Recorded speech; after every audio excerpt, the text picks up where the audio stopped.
Welcome back to the channel. Today is a beautiful Thursday, and we are diving straight into the absolute madness happening in Port Charles right now. Let's get right into it. Oh my god! I'm screaming. I literally cannot even deal right now. My jaw is actually on the floor. Okay, but listen, you have to hear what is happening because I am so stressed out. I can barely type this. I was literally just sitting here, eating my dinner, completely minding my own business, thinking we were gonna get a normal, cute episode of General Hospital, and then bam! The most insane, unhinged, massive car crash disaster happens, and I literally choked on my drink. I had to pause the show and just stare at the wall for like 10 minutes to process the absolute chaos that is unfolding right now. I'm actually sweating just thinking about it. Why do they do this to us? Why can't anyone in this town just have a nice, normal date night without a vehicle bursting into flames? It is actually sick and twisted, and I am so invested I can't breathe. I'm dead. I am literally deceased. Okay, where was I? Right. So, the crash. Let's talk about Jordan Ashford and Curtis Ashford, because honestly, I am so mad at them, but also so terrified for them. So they are in the car, right? It's dark, they're driving along on this creepy road at night, having this super romantic moment. And don't get me wrong, I love them together, they are iconic, but why on earth are you taking your eyes off the road at night to kiss? Jordan, honey, you are literally driving a heavy machine. I was yelling at my screen, look at the road, look at the road! And of course she takes her eyes off the road for just 1 second to give Curtis a kiss, and that is all it takes. 1 second. The audacity of the universe to punish them for a little smooch, but also, safety first, people. She looks back at the road and looks absolutely horrified, and at this point my heart is beating out of my chest. She has to swerve. She swerves so hard to avoid an oncoming car, and the car she is trying to avoid... Oh, wait, I forgot to mention earlier, but it's literally Danny Morgan and Charlotte Cassadine! Yes! Because Danny was all angsty earlier after Sonny and Rick treated him like a kid and warned him off the WSB stuff, so he wanted to speed towards something fast. And Charlotte, being the reckless little enabler she is, was like, let's go! So they are speeding, Jordan is kissing, and it's just a recipe for absolute disaster. It's like a massive, terrifying domino effect of terrible choices. And they all just collide into this nightmare scenario. Wait, did I already say that? Whatever.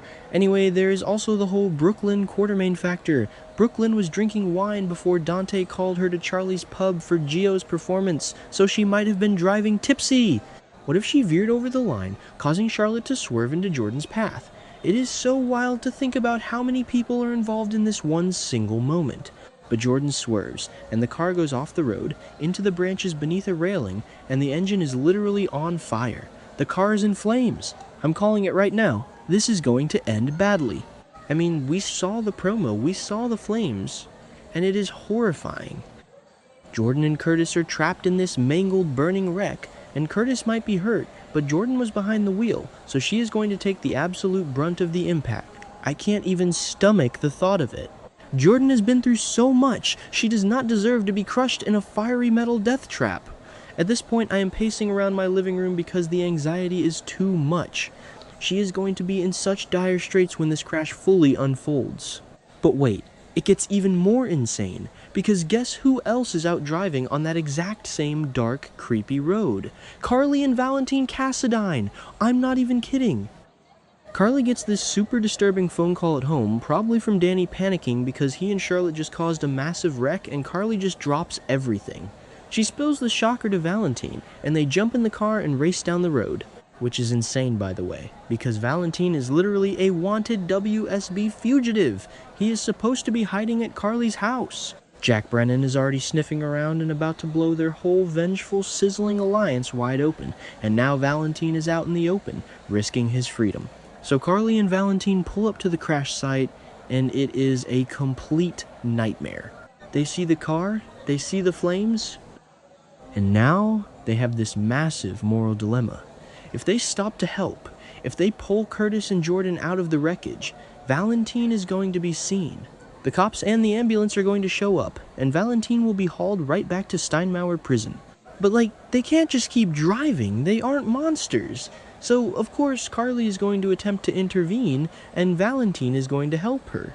Because Valentine, despite all his shady Cassadine drama, is devoted, especially when he finds out his own daughter Charlotte is involved. He will risk literally everything for her. I can literally picture the scene in my head right now. Valentine dragging an unconscious Curtis and Jordan out of the burning car just seconds before it explodes in a massive fireball. So dramatic, so cinematic. And then what? He has to make a run for it. Valentine is probably going to sprint into the dark woods to escape before the authorities arrive with their sirens blaring. But what if Curtis or Jordan wakes up for just a second? What if they are groggy and they see Valentine's face illuminated by the fire? Are they going to mention it to the police later? Carly is going to be left standing there all by herself, trying to explain to the cops how she managed to pull 2 grown adults out of a mangled wreck all by herself. She's going to have to lie through her teeth. Okay, but listen, I have to completely pivot for a second because I just realized something else that makes this whole thing 10,000 times more sinister. What if the crash wasn't just because of the kiss? What if it wasn't an accident at all? I am literally shaking at this theory. So we know Jen Sidwell is a complete menace, right? He's grieving Marco Rios, he's unhinged, and he's plotting against Sonny. And in the promo, we literally heard Sidwell say, "Get rid of her, permanently." Who is her? We all thought maybe he meant Britt, but what if he meant Jordan? Think about it. Jordan has been secretly scheming against Sidwell. If Sidwell found out that Jordan is onto him, he would absolutely order a hit. What if someone tampered with Jordan's vehicle? What if her brakes were cut or her steering wheel locked up right when she swerved? I am actually mind blown. It makes perfect sense. The kiss was just a distraction, but the car was a death trap waiting to happen. Sidwell is so calculating and ruthless, I wouldn't put it past him for a single second. Mark my words, this vehicle tampering theory is going to be the real twist. So Jordan is in dire straits. She takes the brunt of the impact, she is critically injured, and she urgently needs medical help.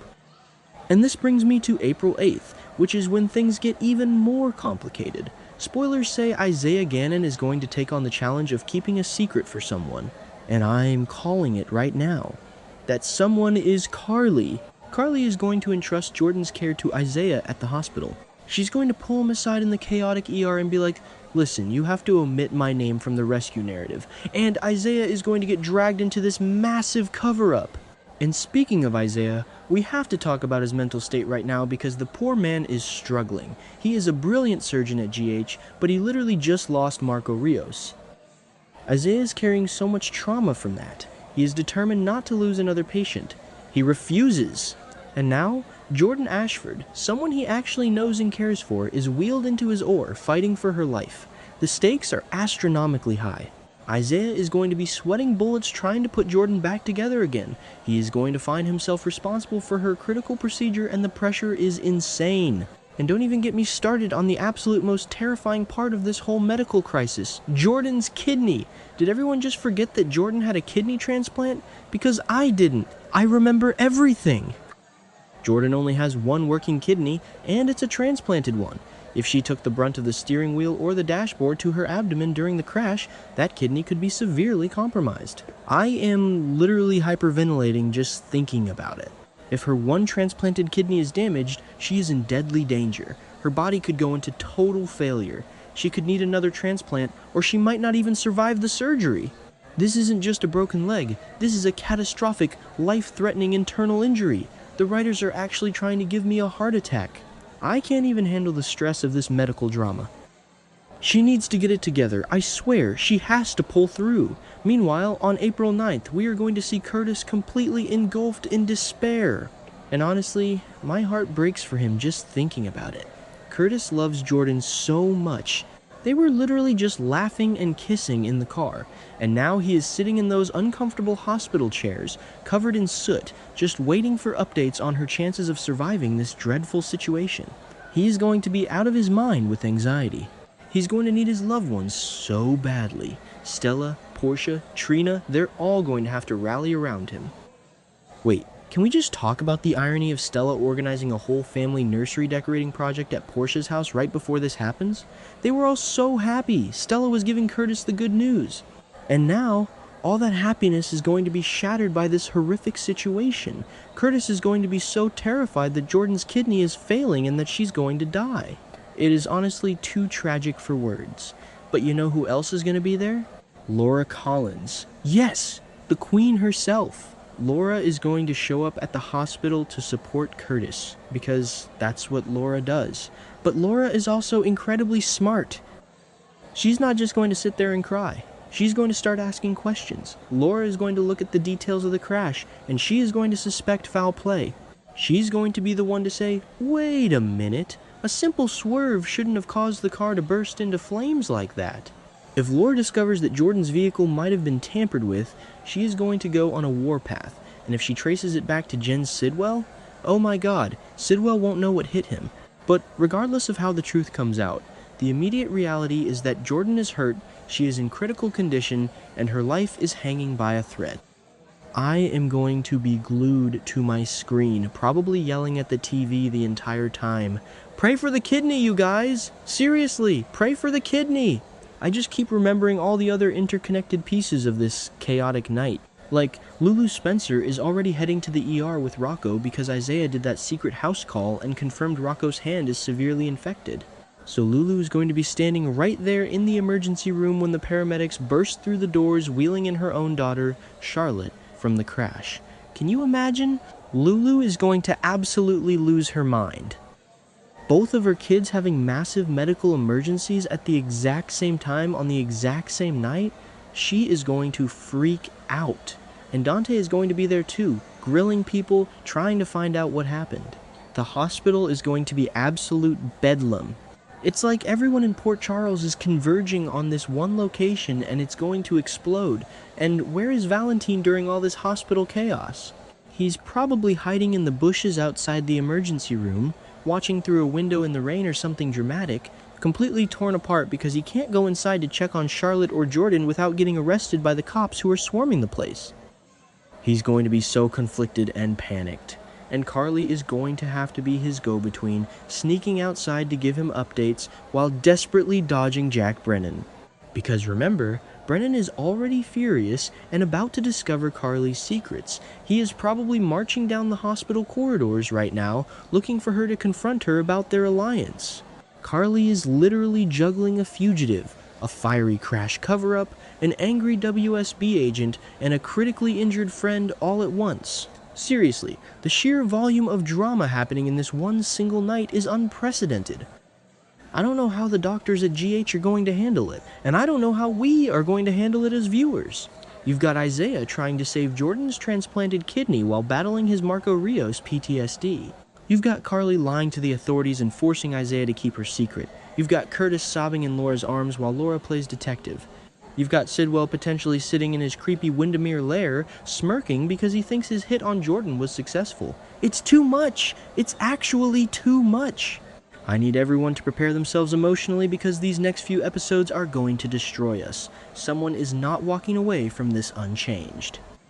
I'm calling it now, the fallout from this crash is going to dictate the rest of the year. Mark my words.